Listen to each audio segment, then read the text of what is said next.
Hello, I'm Peter Towers, Managing Director of ESS BIZTOOLS. Welcome to our COVID-19 Survival Panel, session number 18. And today I have two keynote speakers with us. Amanda Gascoigne from Amanda Gascoigne Consulting and Andrew Geddes from Andrew Geddes Proprietary Limited. And Andrew's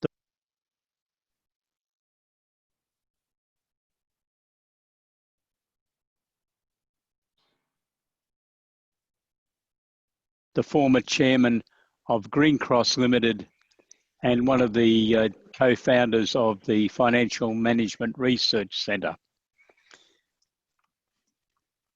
Good afternoon to everyone, and we hope that you will enjoy this webinar presentation today. If you have any questions, can you please go to chat and type in your question, or send an email to peter@essbiztools.com.au. It's now my pleasure to introduce you to Amanda Gascoigne from Amanda Gascoigne Consulting, who's going to talk to you about proactively promoting business advisory services. So I'm going to transfer you now over to Amanda. Good morning, Amanda.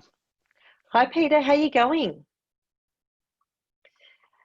Okay, thank you for that. I am going to share my screen and begin my presentation. So, yeah, thanks for having me, Peter. Okay, pay from the current slide. Okay, so today I would like to share with you as accountants how you can add more value to your SME client relationships. And as a practitioner for, I had my own practice for over 18 years.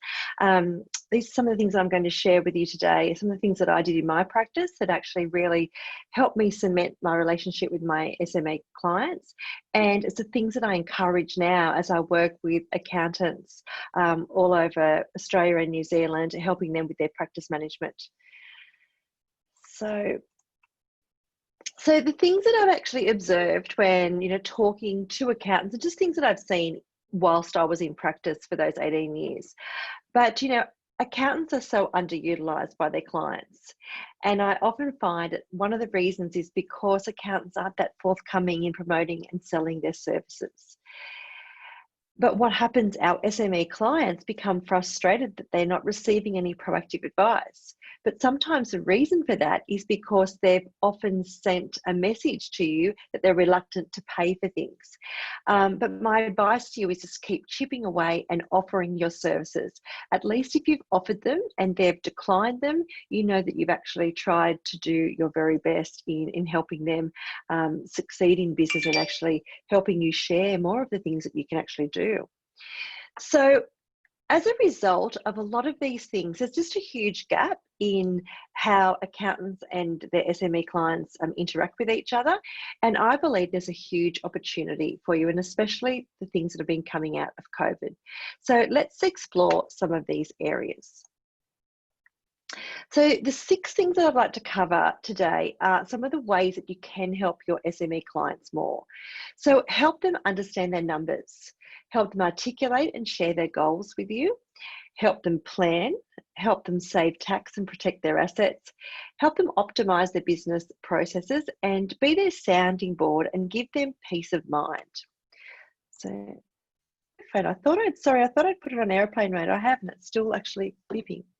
So the things that I did to help my clients understand their numbers in every end of year meeting, and if there was ever any concern they didn't understand anything, I actually sat down and went through their balance sheet and profit and loss statement with them. Now, I know a lot of clients say, look, we don't care what's actually in there, we trust you, but it actually is a really good idea just to go down and just initially start thinking about and just showing them a few items, explaining how it all happens, explaining how they've hopefully improved from their net asset position from the previous year. And just have a look at that and just start to get them used to actually seeing this piece of paper and how meaningful it is. We get a lot out of it, but unfortunately our clients don't they just see it just as a piece of paper. And that's why they're really reluctant to pay. So a couple of things that are really easy to do. So, business advisory, we've heard that I know a lot of accountants are really wanting to step into the space, but there's always a problem in trying to get there, whether it's time, whether it's, like I said before, about clients not wanting to enter that space, whatever it is, but just try to think about some little ways that you can actually start adding some business advisory services to your suite of offerings. And it doesn't have to be big and grand. It has to just be something that, it's going to be meaningful to clients. So a break-even analysis is one of the best things. And I've got an indication of one of the things that I actually did, one of the examples that I used to use. So looking at, having a breaking even, then having a $25,000 surplus, a surplus of $50,000, and working out, depending on, you would actually tailor this to your particular clients as to what their similar gross margins were they may have achieved over a number of years. And then it shows them what they need to earn from a yearly, monthly, weekly, and even down to a daily figure. So giving someone a target actually is so beneficial for them in their business. The gross margins and their required profit, talk to them about that. Give them the understanding of how those things relate. Annual budgets. I know so many SME clients that don't have a budget. That is just so useful that you can actually use last year's, see what they'd like to achieve for the new year, and pop a budget and upload it into their accounting software. So when they're printing up their profit and loss for the end of the month, they can see how they went compared to budget. And it's just that accountability that can be happening behind the scenes. When things go awry, you're the first person that they're going to ring up and ask, what's going on here? How can I've not made my budget, how can I actually start achieving that? Or I've actually exceeded my budgets for so much, do we need to recalculate some of our plans? KPIs, very basic. What are the 2 or 3 KPIs your clients should be monitoring?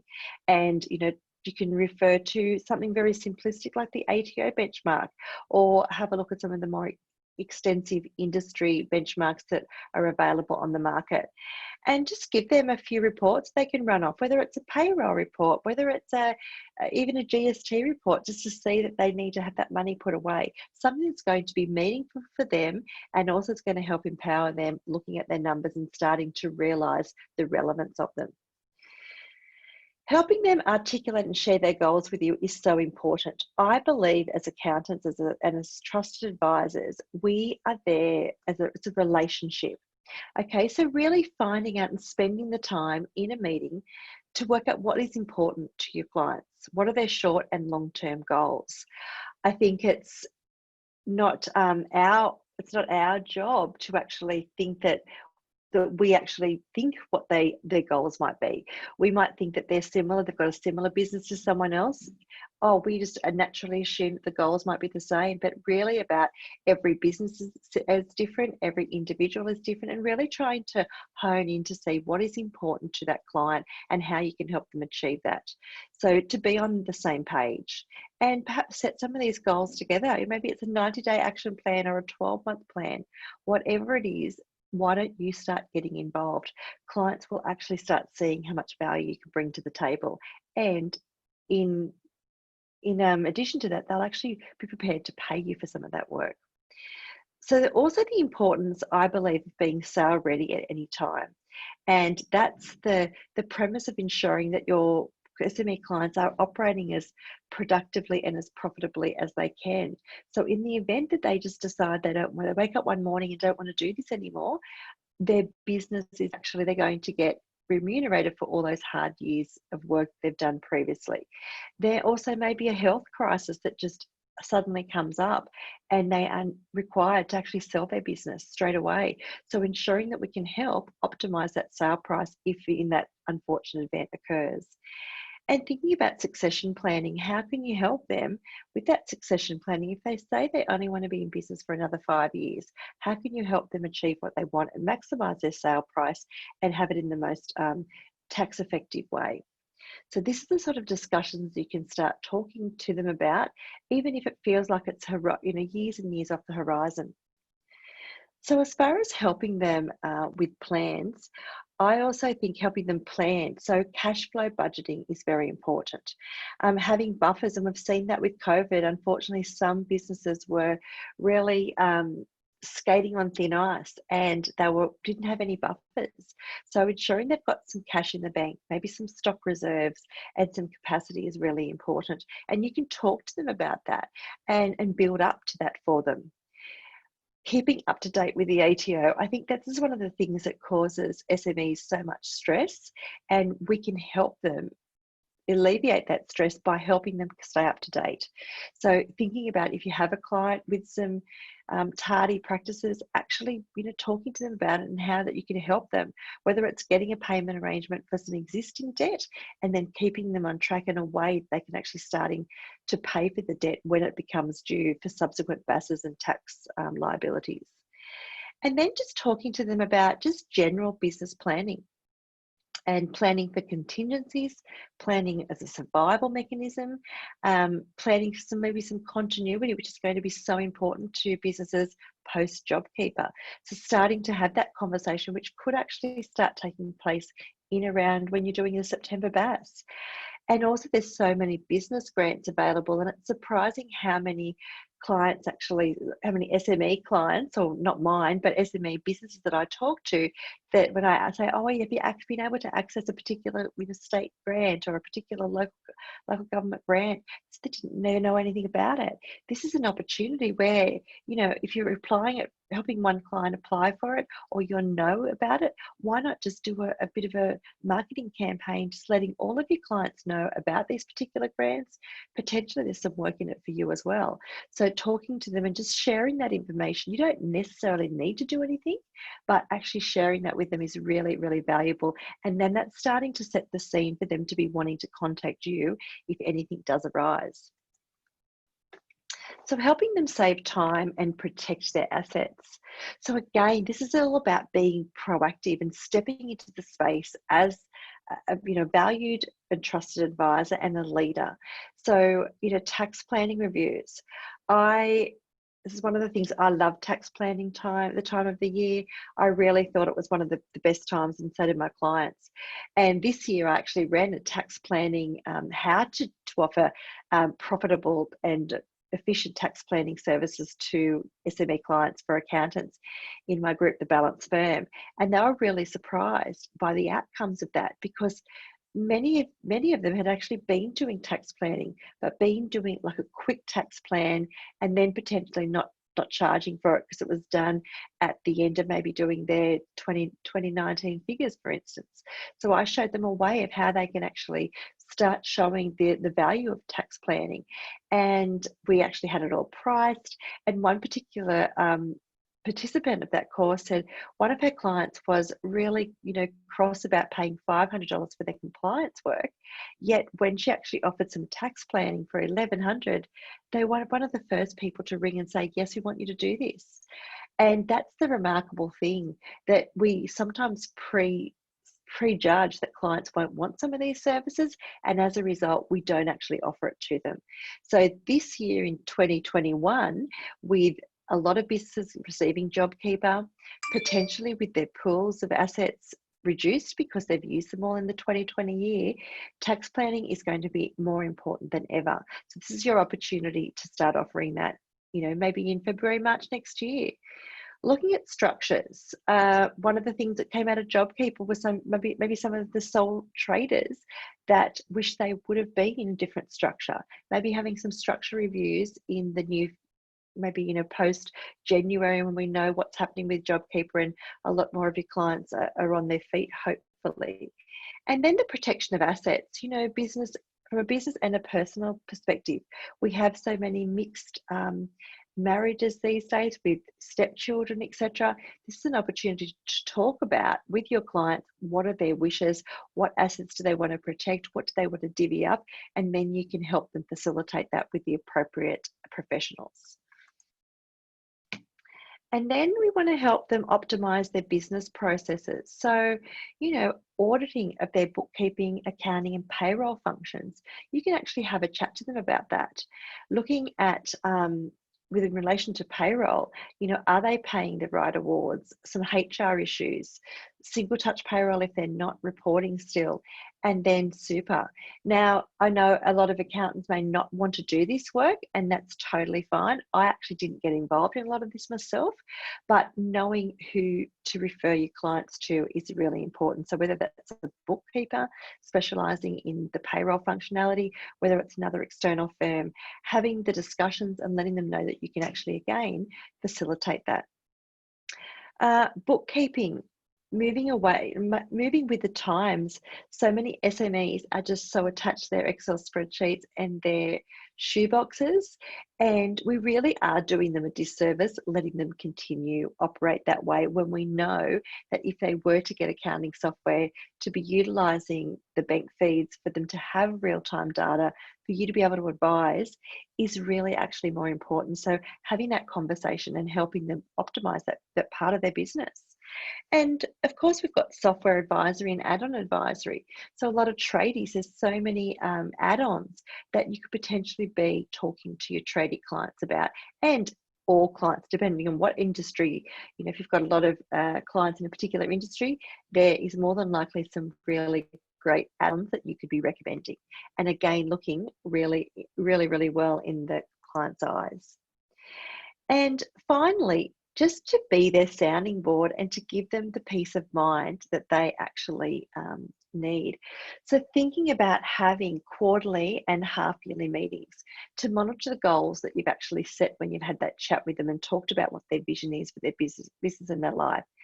What does that mean, and their action plans?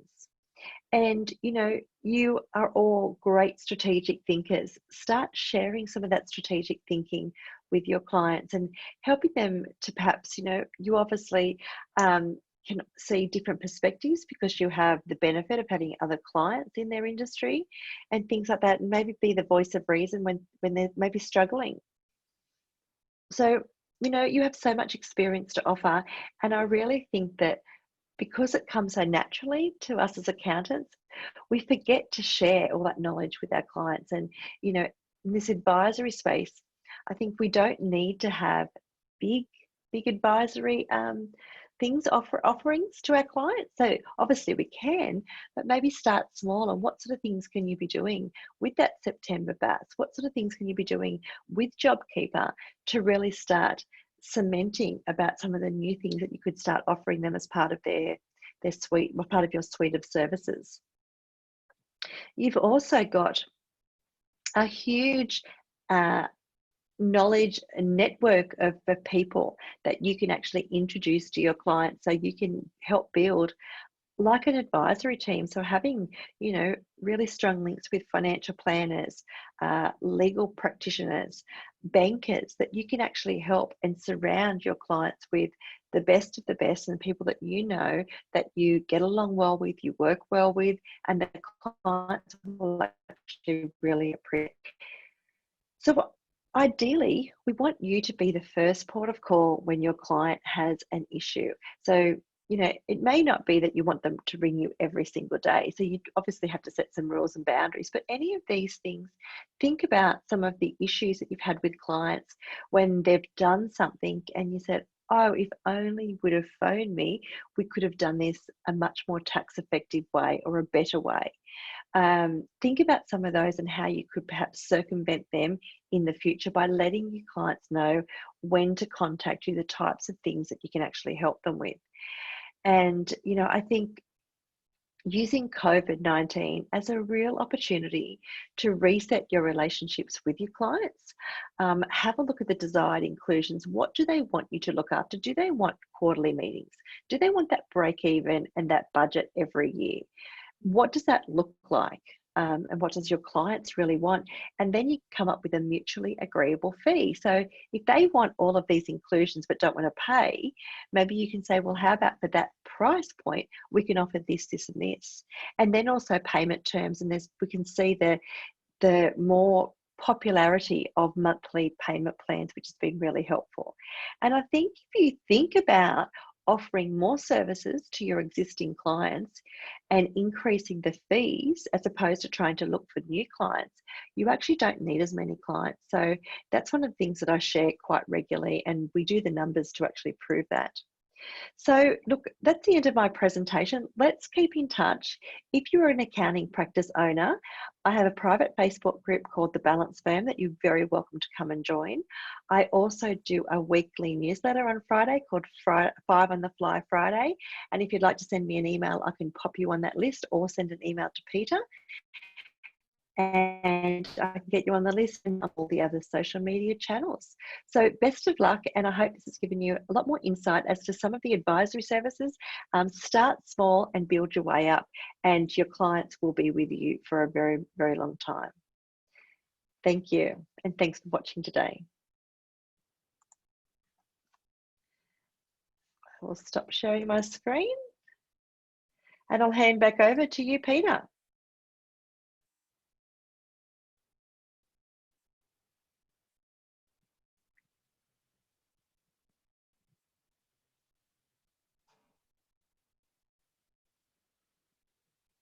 I now have great pleasure in introducing to you Andrew Geddes from Andrew Geddes Proprietary Limited.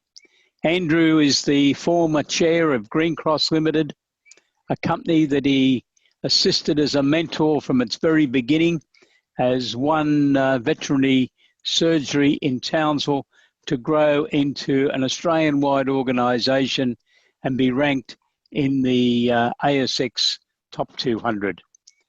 Andrew is going to talk to you today about supplying services to help clients survive COVID-19 coronavirus. Good afternoon, Andrew. Hello, Peter. I'll just share my screen. So it's linked up.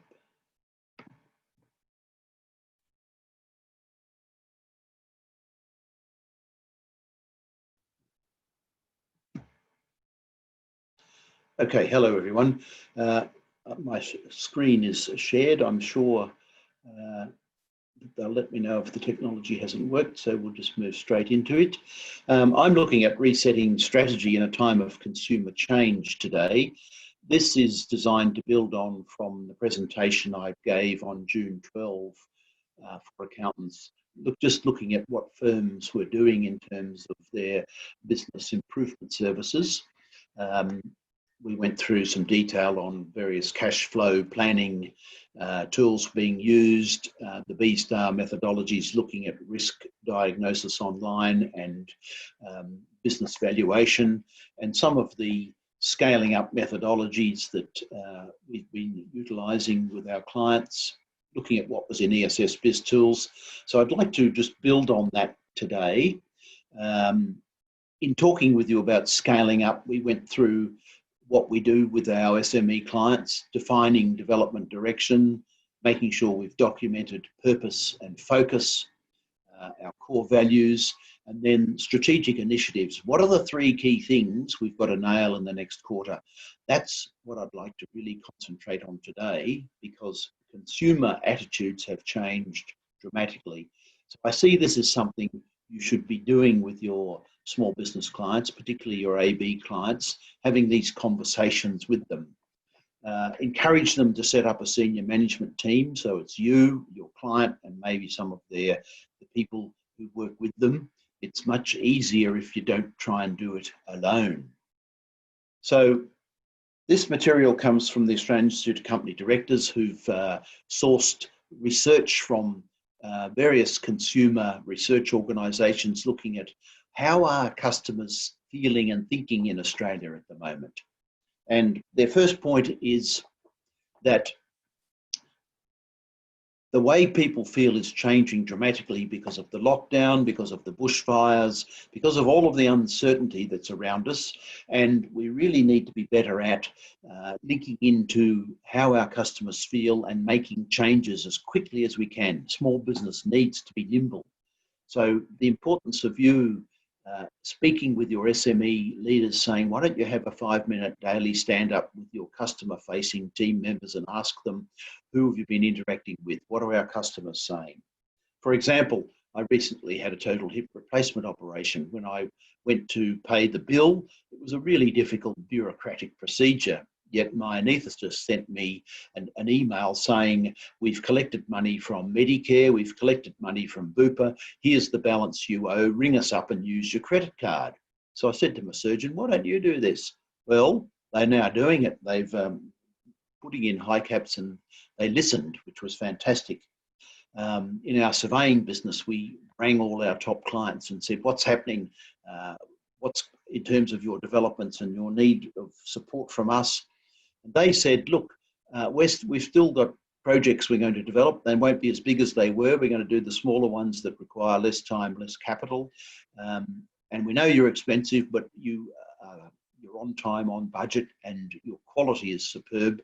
So just keep ringing us more regularly. So we said to all of our team leaders in the surveying group, this is a business that employs 50 and has just won a national award for the best surveying firm in Australia. That's what we're doing to make sure that we're aware of how our customers are going, what forces are affecting them, the trends out there and how they feel and responding. The second area is therefore build this understanding into your value proposition so that you're giving the right message. Now, since the lockdowns, consumers have said we want more trust, reassurance, a hyper local emphasis, and a human when we ring through.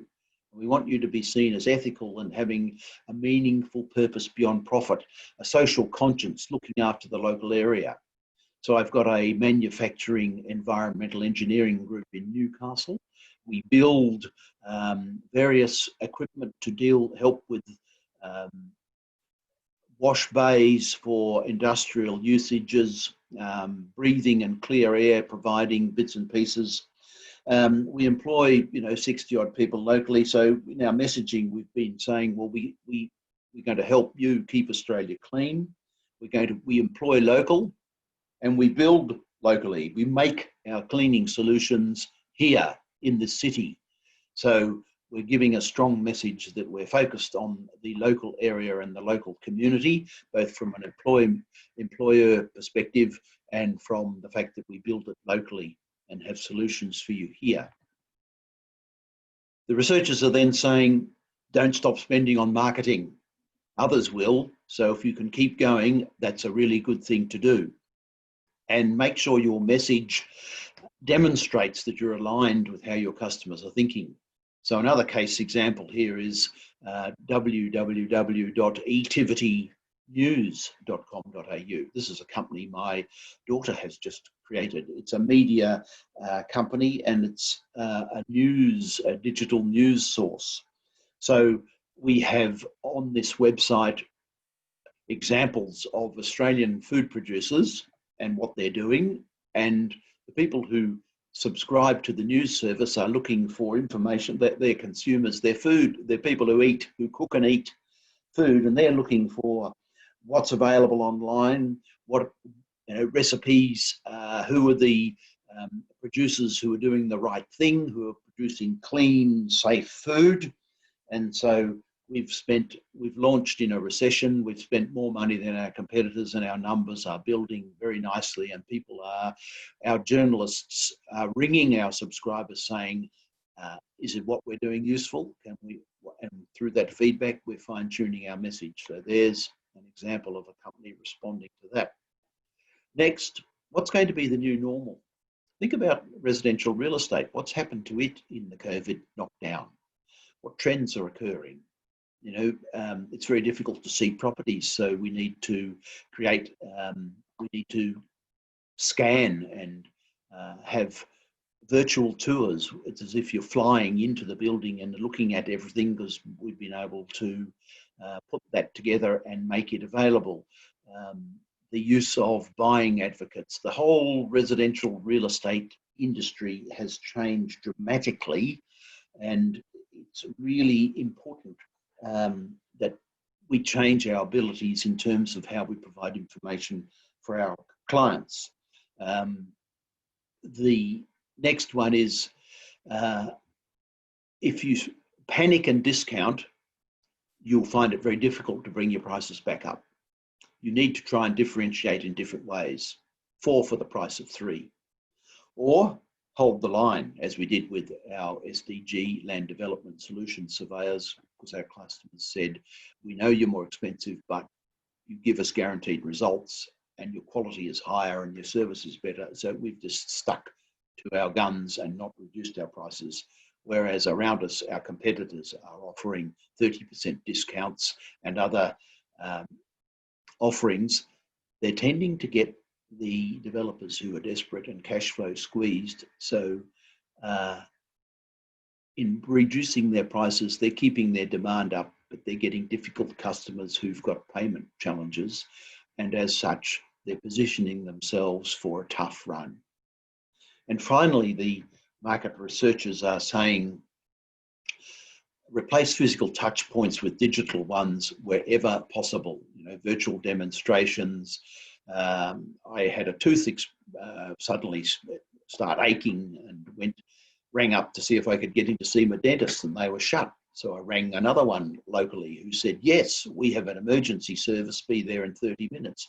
I turned up and this young dentist walked out in what he looked like a fireman. I couldn't see any flesh, but he said, come on in. And he had a look.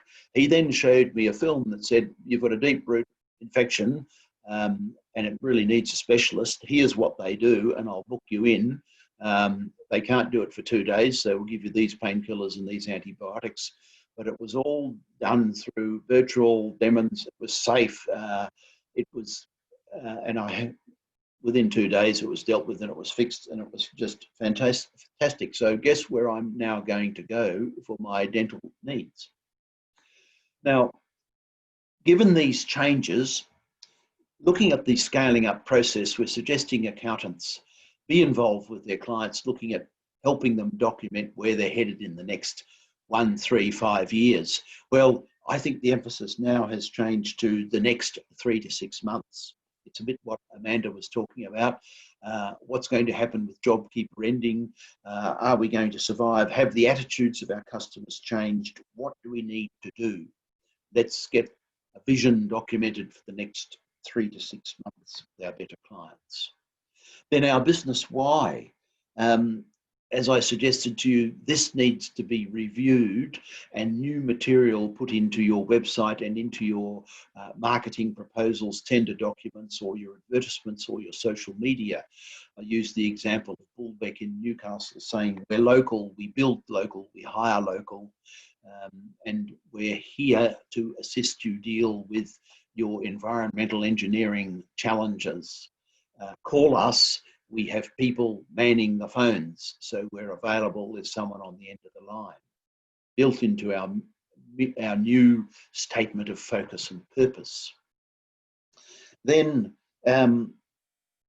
linking into what makes us quite unique and making sure that's clearly articulated in our marketing messages. So in etivity.com.au, we're talking to producers, we're putting stories about them and photographs of their produce and recipes, and then we're ringing our subscribers and saying, have you tried it? How did it go? Did you like it? Was it delicious? And building that back in so that we're offering information about clean and safe food, and that's making us unique over and above some of our competitors.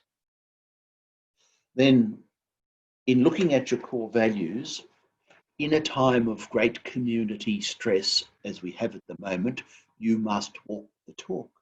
So, as accountants, are you? And can you ensure and have those conversations with your SME clients about making sure our attitude reflects the core values that we express, so that our customers feel more confident about us? They want reassurance, the market research is saying. Then, with your business improvement initiatives, I think you need to reset them based on this consumer and customer feedback. You need to establish project groups that work on what are the actions, who's going to do it. In all my clients now, our project groups are meeting weekly to drive the changes based on the changes in our customers' attitudes. We're having to pulse more rapidly and be more timely in what we're doing. So that then feeds into the project groups reporting to our operational meeting, and it's really looking at, you know, who's responsible for all of these areas. In small businesses, the owner, it's really, you're responsible for a lot, except the odd bit that you might outservice, for example, IT or HR matters.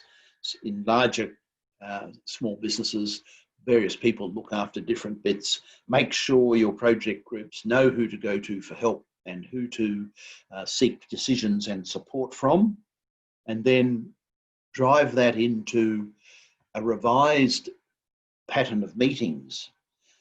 This is about analysing what's coming out of our business results, what our customers are saying. So we've really suggested daily stand-up 5-minute reviews with your direct reports or the sales-facing team members about customers. Who have you had that's had a problem or a difficult customer? What's happened? Who are the good ones? What things have gone well? Drive that into your weekly sales or job allocation meetings, and then build project groups to improve either internal processes or our marketing messages, and have a review with the operation team monthly, report that to the board and celebrate. Say, thank you very much, everyone. Let's have a virtual beer, given we can't get together in some places. So the annual planning retreat, similarly, we're doing it quarterly now because we just need to pulse more quickly given the changes out there and the changes in consumer attitudes.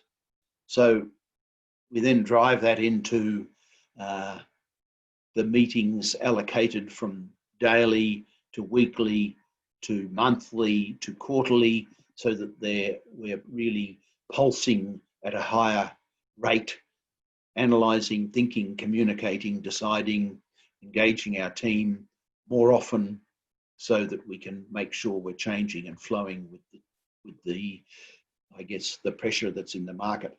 So how do you spend your time? Do you need to create some different work habits and allocate set times, 5 minutes first thing every morning talking to direct sales facing groups, an hour every Wednesday running your project group, a couple of hours Friday reviewing with your department heads the week that was and preparing for the week that's coming, for example. These are all elements of scaling up, and as accountants we're suggesting you could use this as a checklist to have conversations with your small business clients. You could walk them through these set of slides. I'm sure Peter's going to make them available. The final piece of scaling up is to set various targets, KPIs, budgets. Perhaps we need to redo budgets with clients, particularly cash flow forecasts, break them down into smaller bits and start looking at the lead indicators with your clients. How many tenders have you put out there? Or how many queries are coming into our websites? How many do we then convert into tender discussions? How many do we win of those tenders we send out? This sort of, I guess, the sales steps, and looking at what's in the pipeline and how well are we doing at converting them. So for accountants wanting to help their small business clients in this current climate, we'd suggest you take the first 6 items in this presentation and ask your clients, are they responding to changing consumer needs and attitudes as reported by the Australian Institute of Company Directors research? Then you can use this checklist here to ask questions of your clients, which pieces of the scaling up process do you need to improve? I've suggested reviewing the strategic initiatives, given the AICD research is really important at the moment. So that's my attempt to provide you with 6 points of having to check your marketing messages because of changing consumer attitudes and pressures in the market. And secondly, this set of items to work through with your clients to ask, how can I help my clients improve their management of their businesses using the scaling up methodologies? I hope that is useful to you. I know Peter will make this available through a recording and set of slides if you need it. So hopefully that might help your clients, because we all need to do as much as we can at the moment to help people through a very challenging time. Good luck to you all. Thank you very much. Thanks, Amanda. Nice to see you. I'll hand back to you, Pete. Going on, I've got to do my administrative piece. Yes, while you're doing your unsharing, Andrew, I'd like to say that was a great presentation, and two of the things that came to mind when I read it was great, and I think most accountants should be looking at this, or all accountants. Jumping on YouTube and having a look at the Simon Sinek. Why? I love that. Yes. And that, because we are all unique, and people will buy from what we actually do and buy into what our we stand story for. Yes. And what we store. So please have a look at. I can't recommend that strongly enough to have a look at that. And the other thing that I really loved was about the work habits and time. And Yes. This is one of the interesting things that I talk to accountants all the time about. They're not tracking their time. When they become the owner of their own practice, they think, hallelujah, we can get rid of timesheets. But they do need to look at their time. And, it's okay. It's your business. You don't have to charge for everything. But tracking time is so important to see where you're spending it.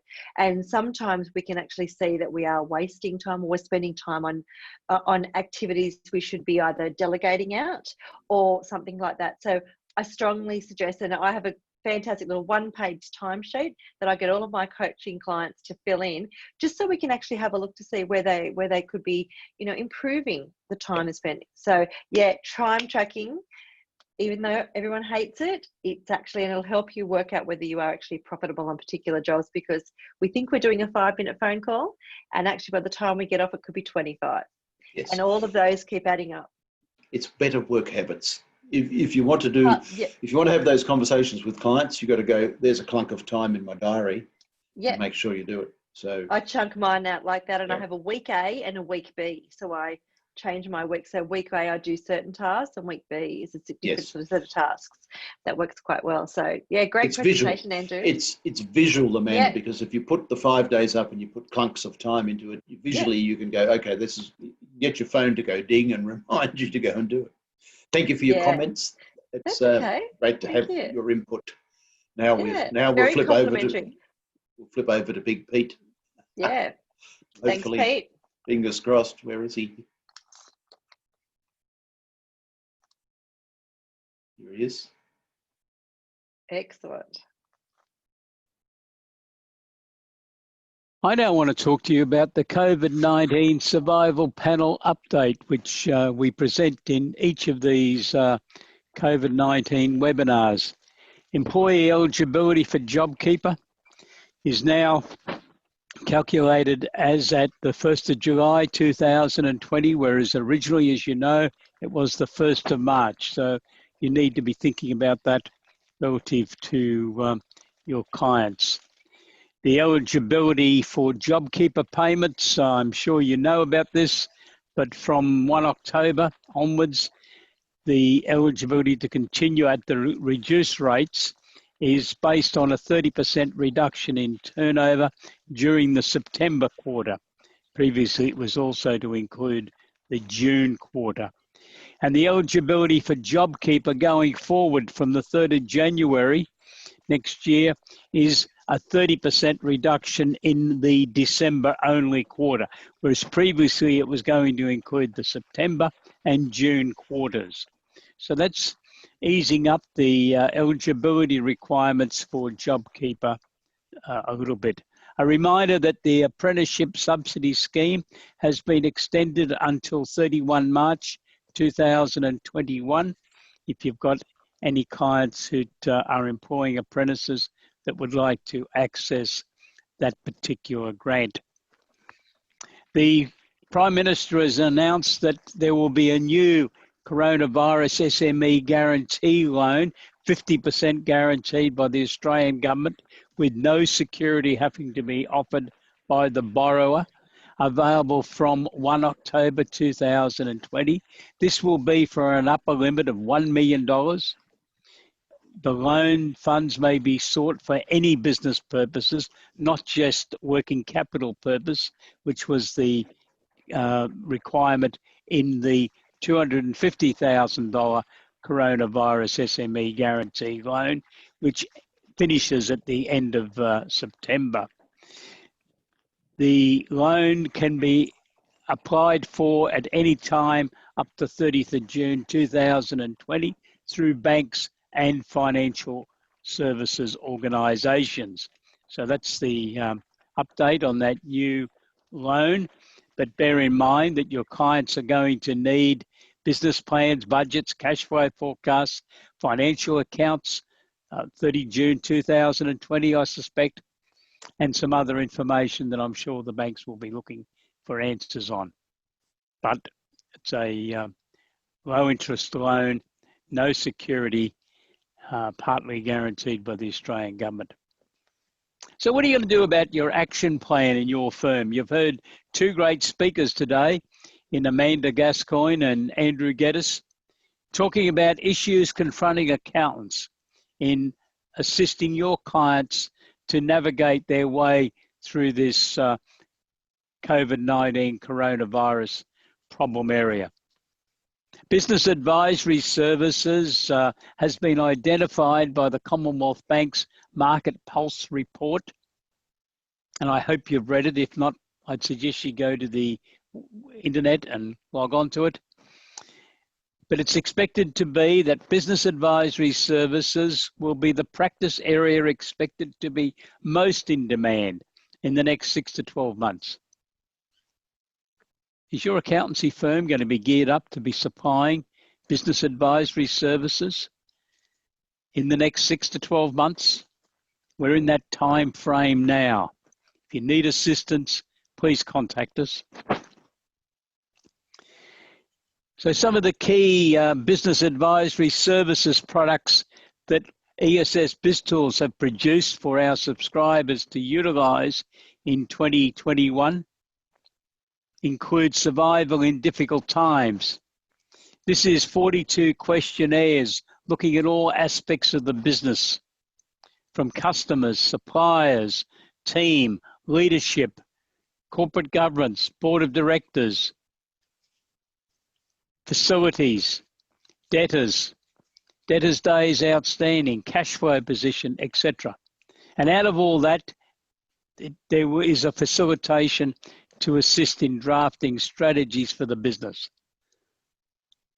A product that we believe is very desirable to assist you to guide your clients through this very difficult process, nearly quicksand that I suspect most businesses are going to be in. Chief Financial Officer Services.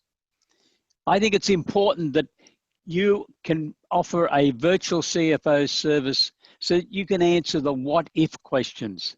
I was a CFO in a listed public company some years ago, and I can assure you that the biggest component of every day was answering the what if questions from the CEO and other directors and the management team, the upper echelon of leadership in that particular public company. Business funding for SMEs.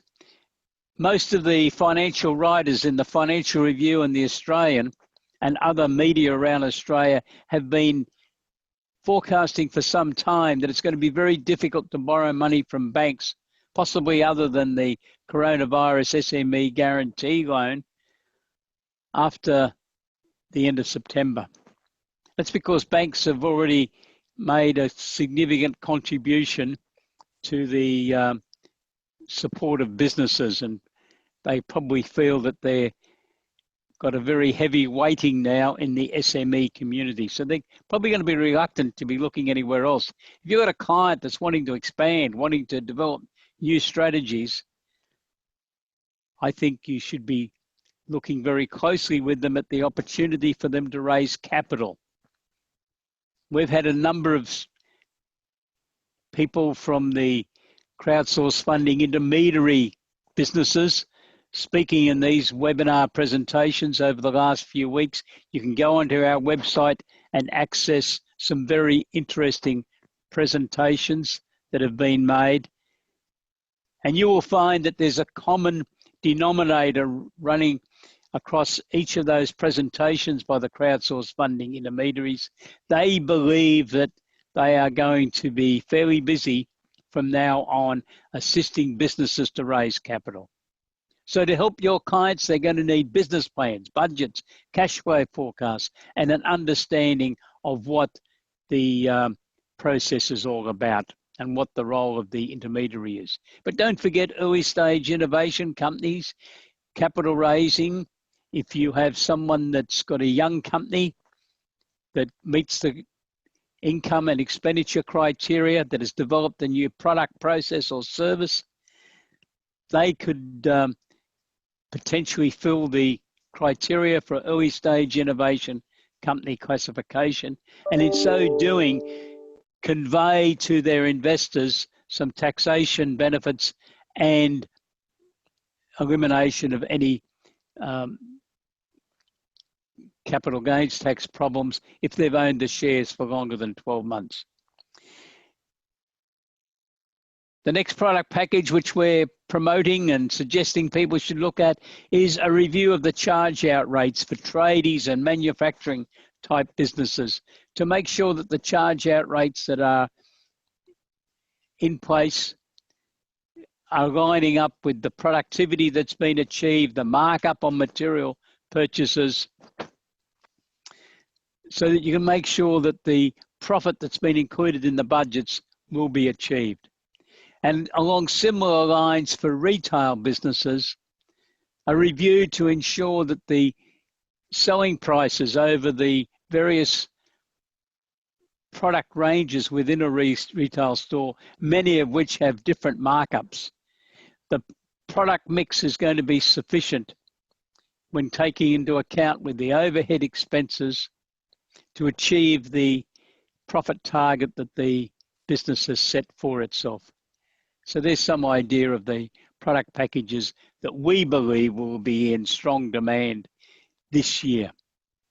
Would you like to have a telephone conversation with me to review your firm's position relative to the supply of business advisory services to your clients? Some people are asking for that opportunity, a 20-minute chat, and we can give you an idea of the strategies that I think you could be adopting within your firm, because every firm's different. And not every partner is going to want to be involved in business advisory services. So people are saying to me, how do we go about that? So you can make a telephone call to me, 1-800-232-088, and we'll work out a suitable time and date for us to have that conversation. And you can have your whole team there if you wish, or your key people. Would you like a free, no obligation trial? That means that you get access to our website. We give you the access for 30 days so you can review all aspects of ESS BizTools. You can go to www.essbiztools.com.au, click on access levels, and then select guest trial access. And we will contact you towards the end of the 30 days to see whether you have any questions, to see whether you want any further assistance. And then it's up to you whether you subscribe or not. Our next webinar is on next Friday, because we're running these every Friday at 12 noon AEST until the end of September in conjunction with our affiliates. So that's going to be the next webinar that you're most welcome to attend. Free And you can view past recordings of our webinars if you wish. So the next webinar is on the 21st, and the presenters are going to be Dale Crosby from High Tech Soft Touch. You can register for the webinar on the 21st of August by going to essbiztools.com.au/webinars. If you want to catch up on earlier videos, you can do so by going to our website, essbiztools.com.au, Survival in Difficult Times, learn more, and you can watch 17 sets of videos, if you wish, going through the presentations that have been made since we started presenting these webinars nearly 3 months ago. For more information, you can go to our website or contact us. So stay safe. Thank you for being with us today and watching this webinar. Thank you to our two keynote speakers, Amanda and Andrew. And if you'd like to have any discussions with us or have questions that you'd like sent to Amanda or Andrew, please send me an email, peter@essbiztools.com.au, and I'll make sure that they are passed on to Amanda and Andrew and that we get the answer back to you. Stay safe. Have a great day. Goodbye.